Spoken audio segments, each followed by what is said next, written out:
بسم اللہ الرحمن الرحیم۔ السلام علیکم ورحمۃ اللہ وبرکاتہ۔ ناظرین، یہ دسمبر کا مہینہ تھا۔ مسلمان ہمس کا محاصرہ کیے ہوئے تھے۔ سردی کا عروج شروع ہو چکا تھا۔ مسلمان اتنی زیادہ سردی کے عادی نہیں تھے۔ ان پر سردی بڑا برا اثر کر رہی تھی۔ یہ سب سے بڑی وجہ بنی کہ محاصرہ طول پکڑتا گیا۔ اس دوران خلیفۃ المسلمین کا حکم آ گیا۔ اس کے تحت کچھ دستے عراق کو بھیجنے تھے۔ یہ دستے چلے گئے تو رومی سمجھے کہ مسلمان محاصرہ اٹھا رہے ہیں، لیکن ایسا نہ ہوا۔ رومی بھی توقع لیے قلعے میں بیٹھے رہے کہ مسلمان محاصرہ اٹھا لیں گے۔ مارچ 636 عیسوی کا مہینہ آ گیا۔ سردی کی شدت ختم ہو چکی تھی۔ رومی سالار ہربیس روم کے شاہی خاندان کا آدمی تھا۔ اسے کسی کے حکم کی ضرورت نہیں تھی۔ اس نے اپنے نائب سالاروں اور کمانداروں سے کہا کہ سردی کا موسم گزر گیا ہے۔ پیشتر اس کے کہ مسلمانوں کو کمک مل جائے اور یہ سردی سے بھی سنبھل جائیں۔ ان پر حملہ کر دیا جائے۔ چنانچہ ایک روز شہر کا ایک دروازہ کھلا اور 5000 نفری کی رومی فوج نے باہر آ کر مسلمانوں کے اس دستے پر حملہ کر دیا جو اس دروازے کے بالکل سامنے موجود تھا۔ حملہ بڑا تیز اور شدید تھا۔ مسلمان اس حملے کے لیے پوری طرح تیار نہیں تھے۔ اس کے علاوہ ان پر سردی کا بھی اثر تھا، اس لیے وہ مقابلے میں جم نہ سکے اور پیچھے ہٹ کر منہزم ہوئے اور آگے بڑھے، لیکن رومیوں کے دوسرے حملے نے انہیں پھر بکھیر دیا۔ ابو سلیمان ابو عبیدہ رضی اللہ تعالیٰ عنہ نے خالد بن ولید رضی اللہ تعالیٰ عنہ سے کہا، کیا تو دیکھتا رہے گا کہ رومی فتح یاب ہو کر واپس قلعے میں چلے جائیں؟ خالد بن ولید رضی اللہ تعالیٰ عنہ تماشا دیکھنے والوں میں سے نہیں تھے، لیکن وہ اس دروازے کے سامنے سے ہٹ نہیں سکتے تھے جس کے سامنے وہ موجود تھے۔ پھر بھی انہوں نے اپنا سوار دستہ ساتھ لیا اور رومیوں پر حملہ کر دیا۔ رومیوں نے جم کر مقابلہ کیا اور سورج غروب ہو گیا۔ رومی قلعے میں چلے گئے۔ ان کی بہت سی لاشیں اور شدید زخمی پیچھے رہ گئے۔ دوسرے دن حضرت ابو عبیدہ رضی اللہ تعالیٰ عنہ نے سالاروں کو بلایا۔ کیا تم نے خود محسوس نہیں کیا کہ کل رومیوں نے باہر آ کر حملہ کیا تو ہمارے آدمی بے دلی سے لڑے؟ ابو عبیدہ رضی اللہ تعالیٰ عنہ نے شکایت کے لہجے میں کہا، کیا ہم میں ایمان کی حرارت کم ہو گئی ہے؟ سردی سے صرف جسم ٹھنڈے ہوتے ہیں۔ سالار اعلیٰ خالد بن ولید رضی اللہ تعالیٰ عنہ نے کہا، ہمارے آدمی بے دلی سے نہیں لڑے۔ دراصل جن رومیوں نے حملہ کیا تھا وہ ان رومیوں سے زیادہ جرأت اور ہمت والے تھے جن سے ہم اب تک لڑتے رہے ہیں۔ پھر تو ہی بتا ابو سلیمان، حضرت ابو عبیدہ رضی اللہ تعالیٰ عنہ نے پوچھا، ہمیں اتنے لمبے محاصرے میں یہیں بیٹھے رہنا چاہیے؟ نہیں ابو عبیدہ رضی اللہ تعالیٰ عنہ، خالد بن ولید رضی اللہ تعالیٰ عنہ نے کہا، کل صبح ہم محاصرہ اٹھا لیں گے۔ دوسرے سالاروں نے حیرت سے خالد بن ولید رضی اللہ تعالیٰ عنہ کی طرف دیکھا۔ ہاں میرے دوستوں، خالد بن ولید رضی اللہ تعالیٰ عنہ نے کہا، کل ہم یہاں نہیں ہوں گے اور میری تجویز غور سے سن لو۔ خالد بن ولید رضی اللہ تعالیٰ عنہ نے انہیں محاصرہ اٹھانے کے متعلق کچھ ہدایات دیں۔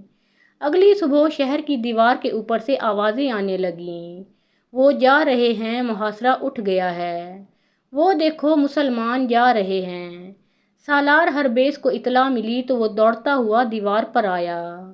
اس کے ساتھ بڑا پادری تھا۔ سردی نے اپنا کام کر دیا ہے، ہربیس نے کہا، ان میں لڑنے کی ہمت نہیں رہی۔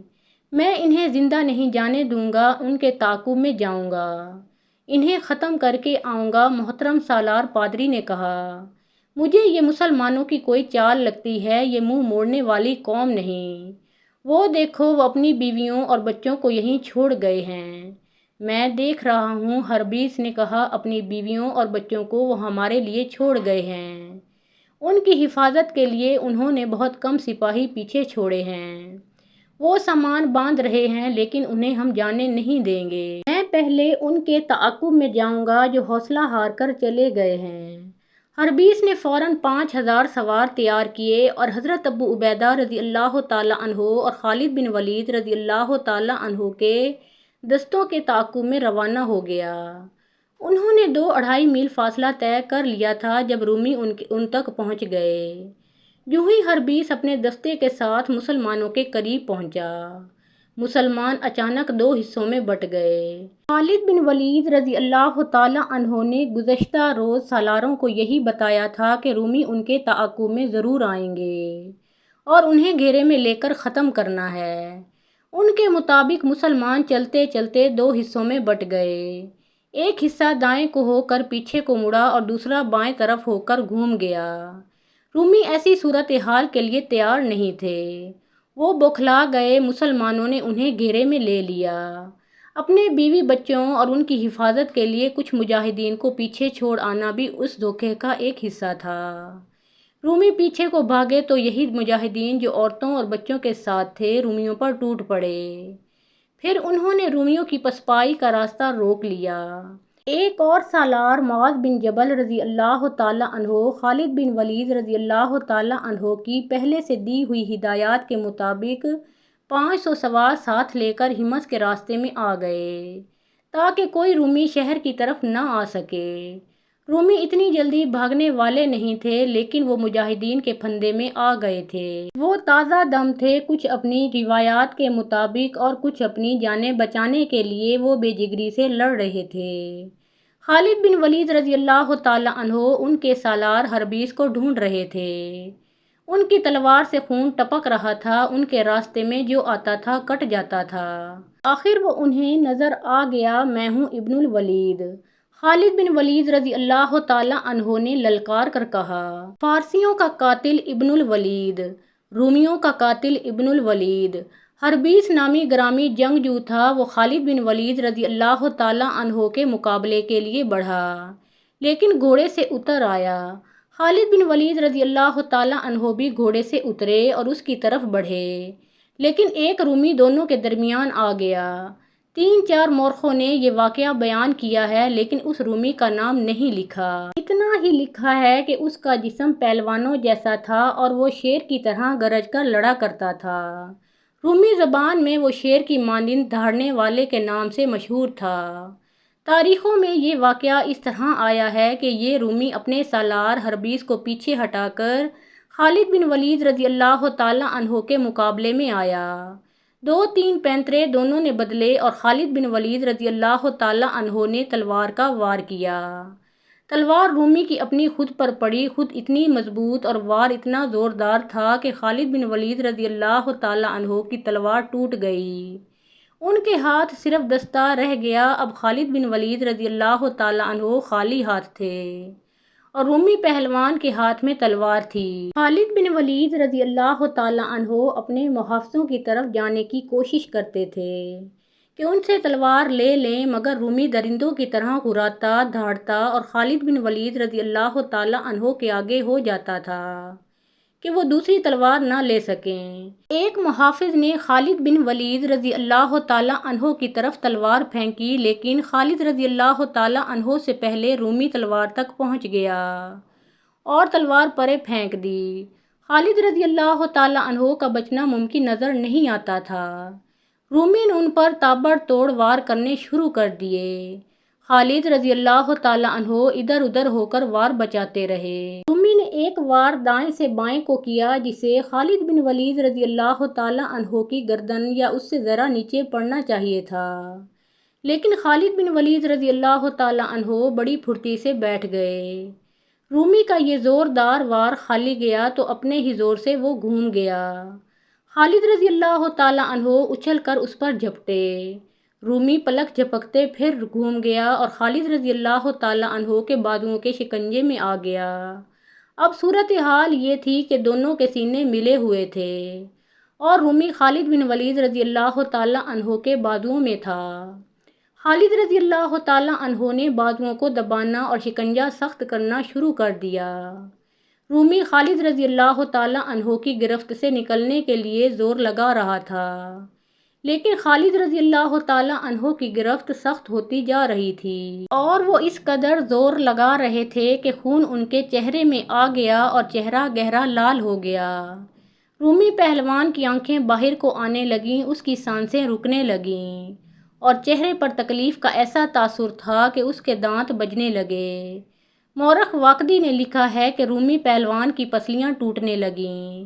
رومی اور زیادہ تڑپنے لگا۔ خالد رضی اللہ تعالیٰ عنہ اور زیادہ زور سے اپنے بازوؤں کے شکنجے کو تنگ کرتے گئے۔ رومی کی پسلیاں ٹوٹتی گئیں اور اس کا تڑپنا ختم ہوتا گیا، حتیٰ کہ اس کا جسم بے جان ہو گیا۔ خالد رضی اللہ تعالیٰ عنہ نے اسے چھوڑا تو وہ گر پڑا، وہ مر چکا تھا۔ خالد بن ولید رضی اللہ تعالیٰ عنہ نے اس رومی کی تلوار اٹھائی اور حربیس کو للکارا، لیکن حربیس اپنے پہلوان کا انجام دیکھ کر وہاں سے کھسک گیا تھا۔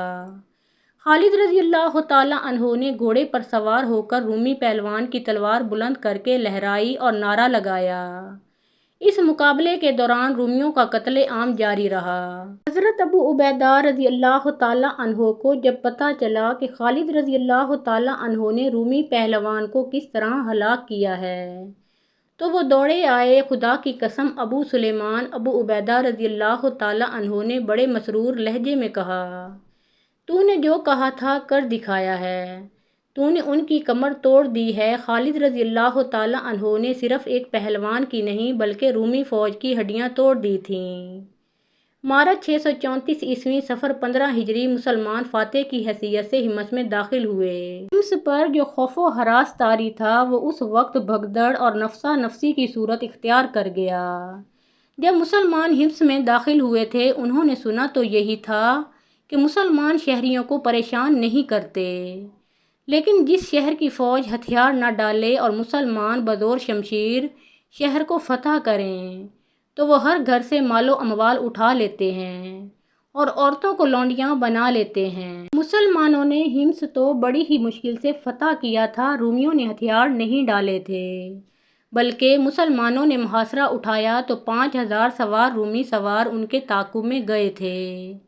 یہ الگ بات ہے کہ محاصرہ اٹھانا مسلمانوں کی ایک چال تھی، لیکن رومیوں نے اسے ان کی کمزوری سمجھ کر ان پر حملہ کیا تھا۔ اس شہر میں رومیوں کے صرف 100 سوار زندہ بچے تھے اور مسلمان جو شہید ہوئے تھے ان کی تعداد 235 تھی۔ اتنی خون ریز لڑائی لڑ کر مسلمانوں نے حمص فتح کیا تھا۔ حمص والوں نے جب دیکھا تھا کہ ان کے جو 5000 سوار مسلمانوں کے تعاقب میں گئے تھے ان میں سے بہت تھوڑے بھاگتے ہوئے واپس آ رہے ہیں تو ان پر خوف و ہراس طاری ہو گیا تھا، اور جب انہوں نے دیکھا کہ مسلمانوں کا ایک سوار دستہ رومیوں اور حمص کے دروازوں کے درمیان آ گیا ہے اور رومی سوار نہ بھاگ سکتے ہیں اور نہ ہی شہر میں داخل ہو سکتے ہیں تو وہ اور زیادہ خوف زدہ ہو گئے۔ شہر میں اتنی فوج نہیں رہ گئی تھی جو ان کی مدد کو پہنچتی۔ یہ سوار مسلمان سواروں کی تلواروں اور برچھیوں سے کٹ گئے۔ ابو عبیدہ رضی اللہ تعالیٰ عنہ کے حکم سے حمص کے لوگوں سے صرف 1 دینار فی کس جزیہ لیا گیا اور مسلمانوں کی طرف سے اعلان ہوا کہ کوئی شخص شہر چھوڑ کر نہ جائے۔ شہر کے لوگوں کے جان و مال اور عزت و آبرو کی حفاظت کے ذمہ دار مسلمان ہوں گے۔ اس اعلان نے لوگوں کو حیرت میں ڈال دیا۔ بعض اسے مسلمانوں کی ایک چال سمجھے۔ وہ رات بھر اس خوف سے جاگتے رہے کہ مسلمان رات کو ان کے گھروں پر ٹوٹ پڑیں گے، لیکن رات گزر گئی اور کچھ بھی نہ ہوا۔ رومی شہنشاہ ہرقل حمص سے تقریباً 80 میل دور انطاکیہ میں تھا۔ اسے جب خبر ملی کہ حمص بھی ہاتھ سے نکل گیا ہے تو اس کے ہونٹوں پر ہلکا سا تبسم آ گیا، جیسے وہ اس خبر کا منتظر تھا۔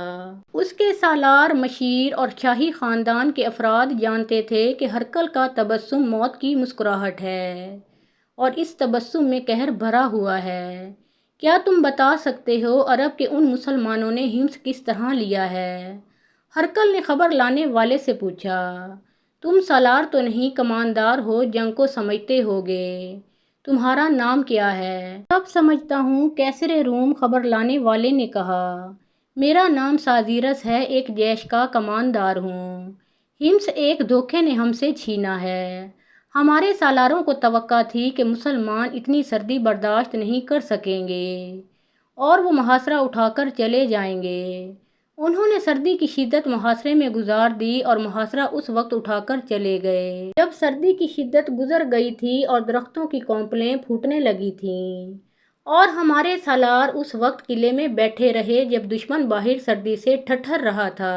ہرقل نے کہا، ہمارے سالار دشمن پر اس وقت نہ جھپٹے جب سردی نے ان کی رگوں میں خون منجمد کر دیا تھا۔ پھر کیا ہوا؟ کیسر روم سازیرس نے کہا۔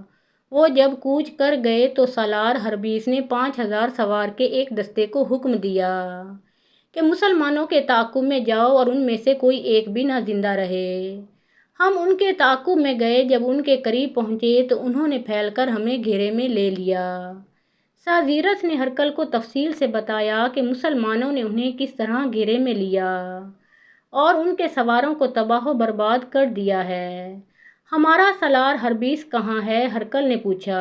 وہ زندہ ہیں، سازیرس نے کہا۔ وہ اس وقت وہاں سے نکل گئے تھے جب مسلمانوں کے سالار خالد بن ولید رضی اللہ تعالیٰ عنہ نے ہمارے پہلوان کو اپنے بازوؤں میں جکڑ لیا تھا اور پہلوان کی آنکھیں باہر آ گئی تھیں۔ کیا ہمارے پہلوان کو خالد بن ولید رضی اللہ تعالیٰ عنہ نے مار ڈالا ہے؟ ہرقل نے پوچھا۔ سازیرس کچھ دیر ہرقل کے منہ کی طرف دیکھتا رہا، پھر اس نے دائیں بائیں آہستہ آہستہ سر ہلایا۔ مسلمان سالار نے ہمارے پہلوان کو بازوؤں میں دبوچ کر اس کی پسلیاں توڑ ڈالی تھیں، سازیرس نے کہا، اور وہ مر گیا تھا۔ آفرین! ہرقل کے ہونٹوں سے سرگوشی پھیل گئی۔ یہ طاقت جسم کی نہیں، وہ اچانک جیسے بیدار ہو گیا ہو۔ اس نے جاندار آواز میں کہا، میں انہیں کچل دوں گا۔ انہیں آگے آنے دو۔ اس کی آواز اور زیادہ بلند ہو گئی۔ انہیں اور آگے آنے دو، اور آگے جہاں سے وہ بھاگ نہیں سکیں گے۔ سالار اعلیٰ ابو عبیدہ رضی اللہ تعالیٰ عنہ اور خالد بن ولید رضی اللہ تعالیٰ عنہ اور آگے چلے گئے تھے۔ انہوں نے حمص کے انتظام کے لیے کچھ نفری وہاں چھوڑ دی تھی، جس سے وہ اپنے دستوں کے ساتھ حمص سے آگے حماد، پھر اس سے آگے شیرز جا پہنچے تھے۔ وہاں سے انطاکیہ کا فاصلہ 35-40 میل کے درمیان تھا۔ انطاکیہ اہم ترین مقام تھا کیونکہ اسے ہرقل نے اپنا ہیڈ کوارٹر بنایا تھا اور وہیں رومیوں کی فوج کا اجتماع اور فوج کی تقسیم ہوتی تھی۔ مسلمانوں نے شیرز سے کوچ کیا۔ تھوڑی ہی دور گئے ہوں گے کہ رومیوں کا ایک قافلہ سا آتا نظر آیا۔ اس کی حفاظت کے لیے رومی فوجیوں کا چھوٹا سا ایک دستہ تھا۔ اس سے ظاہر ہوتا تھا کہ اونٹوں اور گاڑیوں کے اس قافلے میں فوجی سامان جا رہا ہے۔ خالد بن ولید رضی اللہ تعالیٰ عنہ کے اشارے پر مجاہدین نے قافلے کو گھیرے میں لے لیا۔ رومی فوجیوں نے مقابلہ کرنے کی حماقت نہ کی۔ انہوں نے بتایا کہ یہ فوج کے کھانے پینے کا سامان ہے۔ اس میں ہتھیار بھی تھے۔ ان سب کو پکڑ لیا گیا اور انہیں تاثر یہ دیا گیا کہ انہیں قتل کر دیا جائے گا۔ ہم نے آپ کا مقابلہ نہیں کیا، اس رومی فوجی قافلے کے کماندار نے جان بخشی کی التجا کرتے ہوئے کہا۔ ہم رومی نہیں، ہم تو ان کی رعایا ہیں۔ ہماری آپ کے ساتھ کوئی دشمنی نہیں، پھر دوستی کا ثبوت دو۔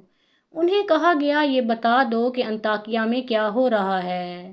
آپ کی تباہی کا سامان تیار ہو رہا ہے۔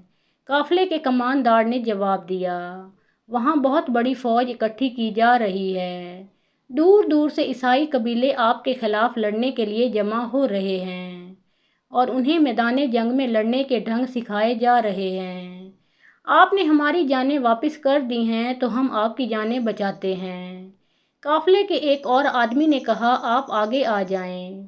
آپ کی نفری بہت تھوڑی ہے اور انطاکیہ میں شہنشاہ ہرقل جو فوج اکٹھی کر چکا ہے وہ اتنی زیادہ ہے کہ آپ کا ایک بھی آدمی زندہ نہیں رہے گا۔ کیا اتنی زیادہ شکستوں نے اس کی کمر ابھی توڑی نہیں؟ مسلمانوں کے ایک سالار نے پوچھا۔ ہم اتنے بڑے لوگ نہیں کہ شہنشاہ تک رسائی حاصل کر سکیں۔ رومیوں کے کماندار نے کہا، ہم اس کے ساتھ بات کرنے کی بھی جرات نہیں کر سکتے، لیکن اپنے سالاروں سے جو پتہ چلتا ہے وہ آپ کو بتاتے ہیں۔ ہرقل کی کمر اتنی کمزور نہیں کہ چند ایک شکستوں سے ٹوٹ جائے۔ اس نے اپنا دماغ اپنے ہاتھ میں رکھا ہوا ہے۔ اسے فتح حاصل ہوتی ہے تو وہ اپنے اوپر اس کا نشہ طاری نہیں کیا کرتا اور شکست سے وہ مایوس نہیں ہوا کرتا۔ وہ جو حسین ترین اور نوجوان لڑکیوں اور شراب کا رسیا ہے، اب شراب تو پیتا ہوگا لیکن اپنی پسندیدہ لڑکیوں کو بھی اپنے سامنے نہیں آنے دیتا۔ وہ تو راتوں کو شاید سوتا بھی نہیں ہوگا، دوسرے نے کہا۔ اس پر ایک جنون سوار ہے، فوج اکٹھی کرو۔ اس کے آدمی بستی بستی جا کر لوگوں سے کہہ رہے ہیں کہ مسلمان طوفان کی طرح آ رہے ہیں اور وہ ہتھیار سے مذہب کو اور تمہاری عورتوں کو اپنے ساتھ اڑا لے جائیں گے۔ لوگ قبیلہ در قبیلہ مذہب کے نام پر اور اپنی عورتوں کو مسلمانوں سے بچانے کی خاطر انطاکیہ میں آ رہے ہیں۔ آپ نے آگے جانا ہے تو زیادہ فوج لے کر آئیں ورنہ رک جائیں۔ اب شہنشاہ ہرقل زیادہ وقت نئی فوج کی تنظیم اور تربیت میں گزارتا ہے اور کہتا ہے کہ مسلمانوں کو آگے آنے دو، انہیں اور آگے آنے دو۔ اس نے یہ بھی کہا ہے، ایک اور بولا، اب اپنی فوج کی ہر پسپائی میرے دل کو مضبوط کرتی ہے۔ میری فوج کی ہر پسپائی عرب کے ان مسلمانوں کو میری جال میں لا رہی ہے۔ اس قافلے سے جو صورتحال ابو عبیدہ رضی اللہ تعالیٰ عنہ اور خالد بن ولید رضی اللہ تعالیٰ عنہ کو معلوم ہوئی وہ غلط نہیں تھی۔ پہلے ذکر ہو چکا ہے کہ ہرقل روایتی شہنشاہ نہیں تھا، وہ اپنے وقت کا فن حرب و ضرب کا ماہر جنگجو تھا اور وہ میدان جنگ کا شاطر جرنیل تھا۔ حضرت ابو عبیدہ رضی اللہ تعالیٰ عنہ اور خالد بن ولید رضی اللہ تعالیٰ عنہ کو ان اطلاعات نے جو انہیں اس قافلے سے ملیں وہیں رکنے پر مجبور کر دیا۔ خدا کی قسم، امین الامت خالد بن ولید رضی اللہ تعالیٰ عنہ نے ابو عبیدہ رضی اللہ تعالیٰ عنہ سے کہا، ہم یہاں بیٹھے نہیں رہیں گے اور ہم ہرقل کو اتنی مہلت نہیں دیں گے کہ وہ اپنی تیاریاں مکمل کر لے۔ محترم ناظرین، اس کے بعد کے حالات و واقعات ہم اپنے اگلی ویڈیو میں پیش کریں گے۔ آپ سب سے گزارش ہے کہ پیارے آقا محمد مصطفیٰ صلی اللہ علیہ وآلہ وسلم کا پیارا نام ایک بار کامنٹ سیکشن میں ضرور لکھیے۔